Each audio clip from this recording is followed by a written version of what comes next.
The Golden Globes is one of the biggest nights in the Hollywood calendar. Stars jetted in last night from across the world and descended on this city in their stretched limousines and sparkling gowns for a glorious celebration of Tinseltown's top talent, coupled with enthusiastic mutual backstabbing on stage. At least, that's the plan.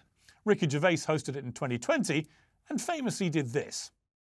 You'll be pleased to know this is the last time I'm hosting these awards, so I don't care anymore. I'm joking. I never did.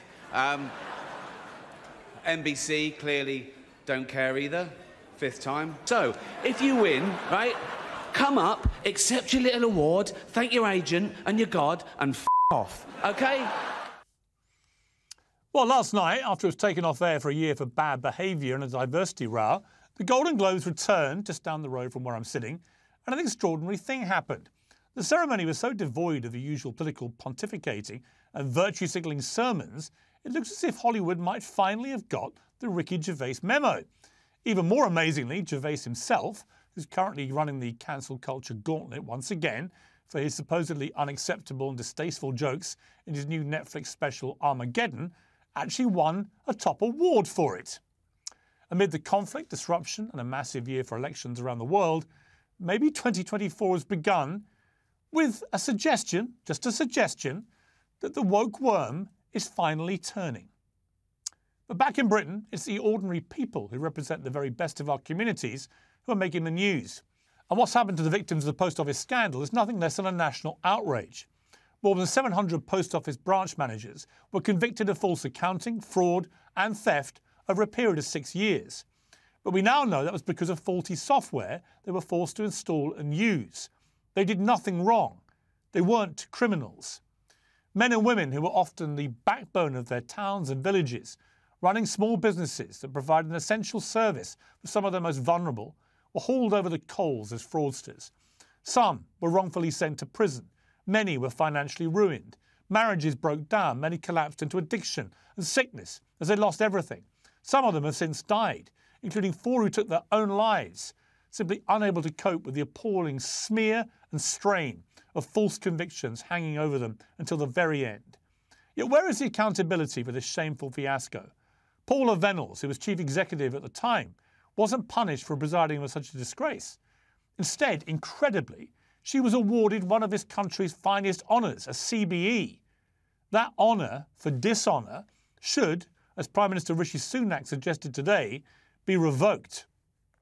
As for Sir Ed Davey, who was Postal Minister at the time and now leads the Liberal Democrats, well, he fobbed off the victims with dismissive letters saying there'd be no point meeting to discuss it.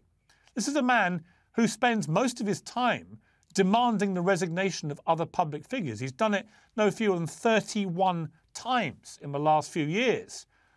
It's time for Sir Ed to maybe take his own medicine. There should also be full and immediate compensation payments to all those who were wrongly accused. And it shouldn't just come from the British taxpayer. Fujitsu, the Japanese firm that made the faulty IT system, should be made to pay too.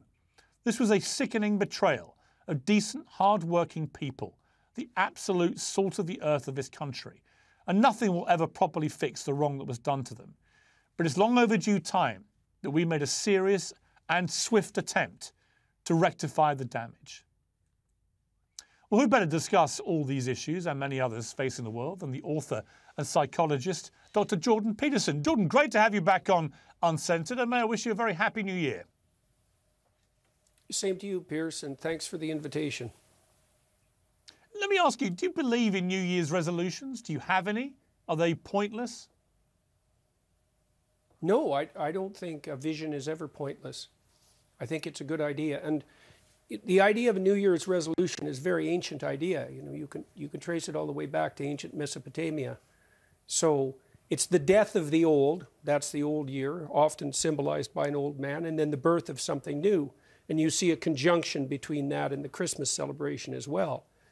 And so when you have the opportunity to start again, you can start fresh.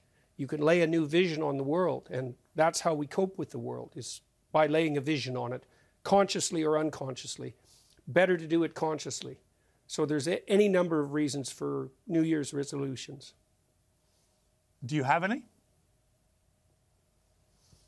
Well, I make plans all the time, so I don't specifically have New Year's resolutions per se. I've built that process of making plans and generating visions into my life for a very, very long time. We developed software to help people do that. There's a site called selfauthoring.com that helps people elaborate out a future vision, for example. And so it's something I do on a very regular basis.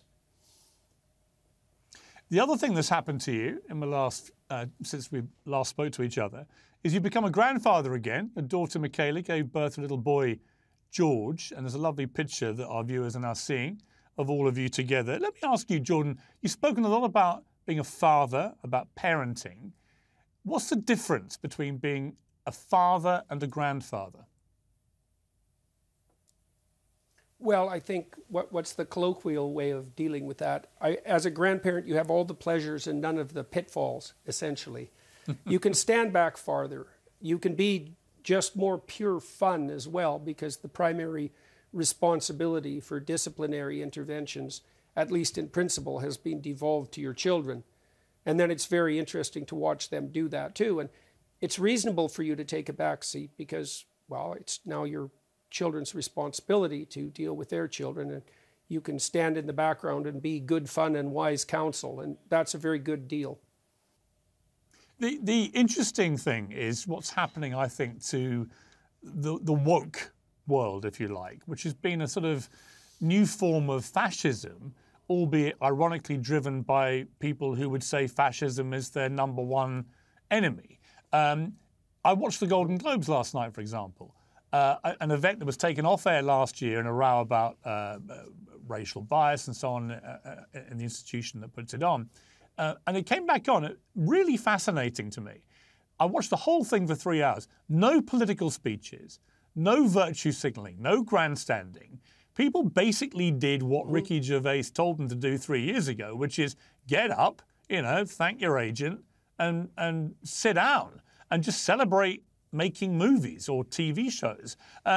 Is this a sign, Jordan, do you think? I felt that there is a movement going on now of a real backlash from perhaps a majority that's been silent till now, that's just said enough, and that even Hollywood has woken up to the reality that people who watch the movies and TV shows, they don't want to hear this stuff all the time. Well, we put politics first and foremost, and partly the reason we did that was because any higher aims in some ways collapsed. I suppose that's part and parcel of the famous death of God.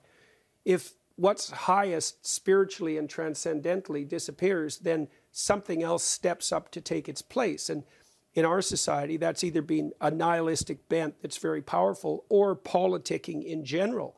And the problem with that is that you're supposed to render unto Caesar what is Caesar and unto God what is God's. And the mistake that entertainers make is that they regard what they do as mere entertainment.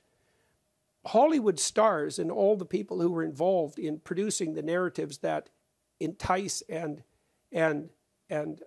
compel us, they're serving a master who's far higher than anything merely political. And when they bend their art to serve a political master, they distort the higher to the lower, to their own detriment. People aren't, so that's the philosophical problem with an artist becoming political. It's art supersedes politics. The art should never be subordinated to serve the political, because then it gets, not only does it get propagandistic, it gets dull and contemptible. No one cares what a star thinks about Trump, especially when what they have to say about Trump can be said just as coherently by your demented neighbor. But the fundamental problem is that we don't understand that the story is the thing. And these artists, movie stars, who are so privileged and often so talented and have this wonderful opportunity to shape the culture from which politics is downstream, have forgotten how sacred, you might say, their mission truly is. And some of that's even a false humility. I suppose many Hollywood stars believe that their luxurious and privileged life isn't paid for by the grueling necessity of having to make a movie, which is more something like a great adventure. And so they feel guilty and feel that they have to serve something real. But the problem with that is that, well, who said the political was real, first of all? And second, there is absolutely nothing wrong with being a profound storyteller. In fact, apart from being a profound artist, and perhaps profound spiritually, I can't think of anything that is more clearly dedicated to the highest possible cause. And when we forget that, we destroy art, and we destroy the people who make it, and we undermine our culture. And it's possible, as you pointed out, given this pullback, let's say at the Golden Globes, that the storytellers are starting to realize that subordinating their venture to the idiot political, especially a victim-victimizer narrative, which is the lowest form of the political, is counterproductive in every possible way, including financially, hence Disney. Yeah.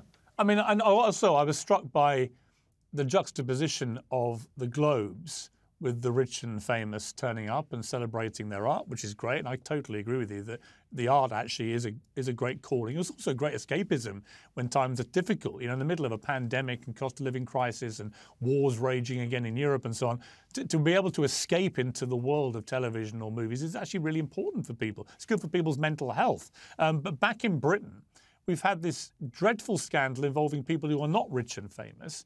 They're just ordinary, hard-working members of the public who were running little post office branches, delivering the mail to people. And because of a faulty Japanese computer system, suddenly hundreds and hundreds of them were accused of fraud because the computers were malfunctioning. And they were, in many cases, put in prison. They were all given criminal convictions. Many suffered appalling mental health. Many lost everything they had. 4 of them committed suicide. An absolutely appalling scandal. And yet here we are 20 years later with it still unresolved, no accountability. The woman who ran the post office at the time got honoured for her work, not punished. The senior politician whose job it was to oversee this was so dismissive that he's now being lambasted by the victims, but remains a leader of a major party in Britain. And you've got this Japanese company, Fujitsu, who have seen no reason so far to offer any financial compensation to these poor people. What do you make of that scandal? Well, the first thing I would say is that the rush that we're all engaged in to automate everything means that we can automate our willful blindness and our stupidity. And generally, willful blindness and stupidity are in more plentiful supply than wisdom. And we're in terrible danger of automating tyranny and what, yeah, well, willful blindness is the best way to put it.